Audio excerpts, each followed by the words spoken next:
미라클 모닝 애청자 여러분 안녕하십니까? 우리는 믿음의 조상이나 하나님의 사람들을 보면 마치 그들이 다른 특별한 세상에서 특별한 능력을 가지고 사는 사람들인 것처럼 생각될 때가 있습니다. 우리는 생각하기를 그들은 우리가 당하는 것과 같은 문제들, 환경의 고통, 사람들 때문에 오는 실망과 좌절, 배신감, 걱정과 근심 등 그러한 문제에 대해서 부딪히지 않았을 것이라고 생각하기가 쉽습니다. 그러나 성경을 보면 그렇지 않은 것을 알 수가 있죠. 야고보서 5장 17절에 보면은 엘리야는 우리와 같이 동일한 성령의 지배를 받은 사람이라고 말하고 있습니다. 우리가 당하는 문제를 그들도 당했고 그들이 겪은 고난을 우리도 겪는 것을 생각합니다. 믿음이 있었는가 하면 믿음이 적었던 사람도 있습니다. 어떤 제자나 성경의 인물을 생각하면 그 사람에게 따라붙는 수식어들이 있습니다. 특히 도마라는 제자를 만나면 어떤 수식어가 생각나겠습니까? 의심 많은 도마일 것입니다. 도마는 의심이 많았던 사람입니다. 우리도 믿음의 생활을 할 때 의심을 가질 때가 있습니다. 구원의 확신에 대한 의심, 하나님께서 나를 인도하시는 것에 대한 의심, 나를 지켜주신다는 사실에 대한 의심, 나에게 축복을 주신다는 것에 대한 의심, 나와 함께 하신다는 사실에 대한 의심, 내 병을 고쳐 주실 것이라는 의심 등 참 의심할 것들에 대해서 살펴보면 정말 많은 것을 발견합니다. 예수님을 그렇게 가까이 따라다니던 제자 가운데 도마도 의심이 많았던 사람입니다. 도마는 어떻게 하다가 의심 많은 도마라는 이 수식어가 따라붙게 된 것입니까?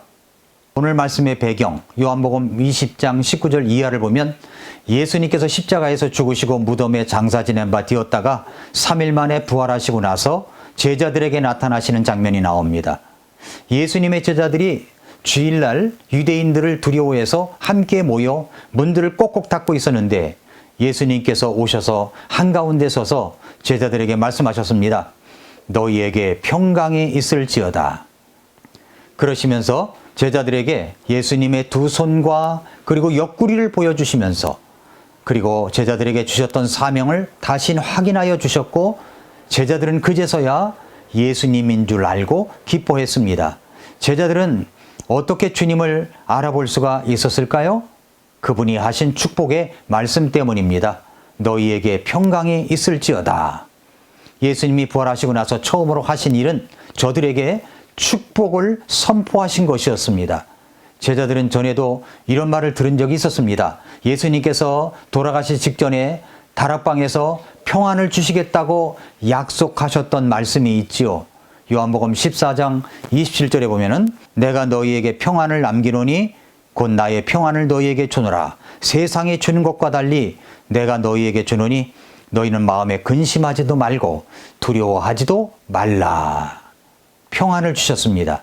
주님은 제자들에게 종종 평안을 비는 말씀을 주시곤 했습니다. 그 다음에 또 예수님인 것을 어떻게 알아봤냐면 손과 옆구리를 보이셨습니다. 그러면서 이렇게 말씀했죠. 그분께서 이렇게 말씀하시고 자기의 두 손과 자기의 옆구리를 그들에게 보이시니 라고 20절에 말씀했습니다. 제자들은 예수님을 직접 보고 그 못장난 두 손, 예수님의 그 창으로 찔리신 옆구리를 확인했습니다. 내 죄 때문에 예수님께서 그렇게 되신 것이었습니다. 그 자체가 바로 하나님의 은혜입니다. 그 다음에 또 예수님께서 사명을 주시는 것을 보고 알 수가 있었죠.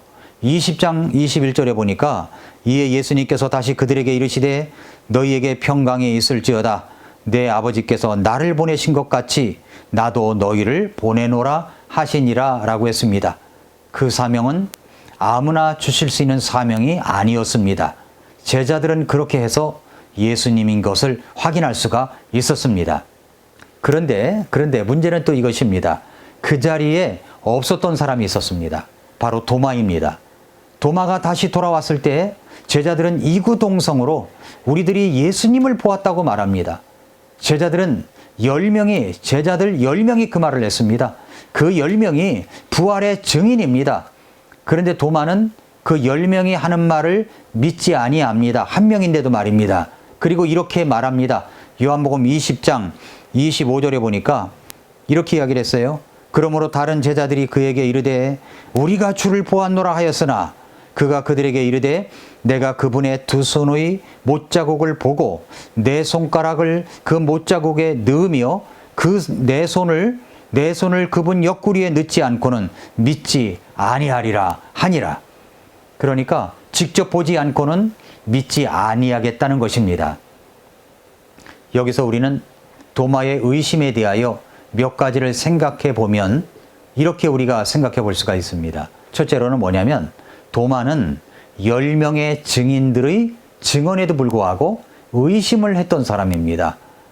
10명이 직접 예수님을 보았다고 이야기한 것이기 때문에 얼마나 확실하게 논리적으로 이야기를 했겠습니까? 본 것을 이야기하니까요.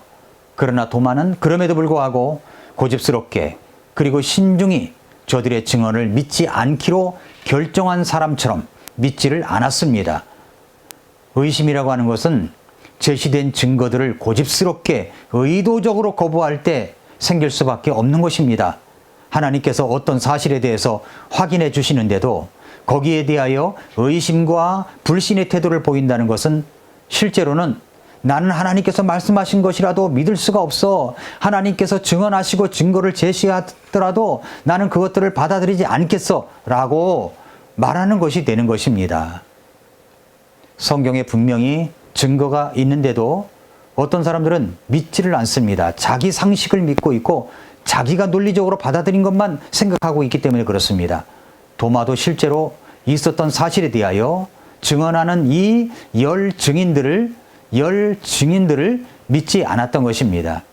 두 번째로 도마의 의심은 무지에서 비롯된 겁니다. 무지. 도마는 죽은 자 가운데서 살아나시겠다고 하시던 그 말씀을 기억하지 못했음이 분명합니다. 예수님께서 돌아가시기 전에 예수님께서 죽으시고 장사를 지내시고 부활하신다는 사실을 분명하게 언급을 하셨는데도 도마는 그것을 기억하지를 못하였던 것입니다. 도마가 그리스도의 말씀을 마음에 간직하고 있었더라면 열 제자의 증언을 듣고 그대로 믿고 기뻐했을 것입니다. 그런데 도마의 마음속엔 말씀이 없었습니다. 말씀이 있었으면 믿었죠. 말씀이 없었기 때문에 믿지를 못한 것입니다. 세 번째로 도마는 자기의 감각만을 믿겠다고 다짐한 사람입니다. 이 세상에는 보이는 것만 있는 것이 아닙니다. 보이지 않는 것들이 얼마나 많은지 모릅니다.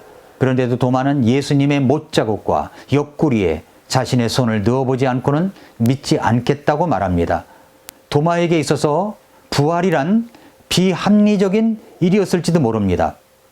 그래서 그는 합리적인 증거가 있어야 한다고 말하는 겁니다. 자기가 만지고 느끼고 보고 재어보고 결정을 내릴 수 있는 그러한 증거를 원했던 것입니다. 지성만 의지하면 그것은 의심으로 가는 지름길이라는 사실을 알아야 됩니다. 신앙이라고 하는 것은 약속이나 선포를 하는 분의 말씀을 믿는 것입니다. 육에 속한 사람은 성령의 일을 받지 아니합니다. 그런 사람에게는 그러한 것들이 미련하게 보이고 어리석게 보이고 깨닫지도 못하는 일입니다. 그런데 여기서 도마가 결정적으로 의심을 할 수밖에 없는 증거가 있습니다. 24절을 보십시오. 24절에 보면은 그러나 12제자 중에 하나인 디두모라 하는 도마는 예수님께서 오셨을 때 그들과 함께 있지 아니하더라 라고 했습니다. 모임에 함께 있지 아니했습니다. 예배에 함께 있지 아니할 때, 하나님의 말씀을 공부할 때 함께 있지 아니할 때 그런 사람이 의심을 자주 합니다. 말씀에 대한 의심, 예배에 대한 의심, 인도하심에 대한 의심, 보호해 주시겠다고 하시는 것에 대한 의심 등 의심이 참 많습니다. 그래서 불안하고 두렵죠. 그런데도 불구하고 우리 주님께서 도마에게 나타나셔서 말씀을 주십니다. 26절, 27절에 보니까 여드레가 지나서 그분의 제자들이 다시 안에 있을 때 도마도 그들과 함께 있더라.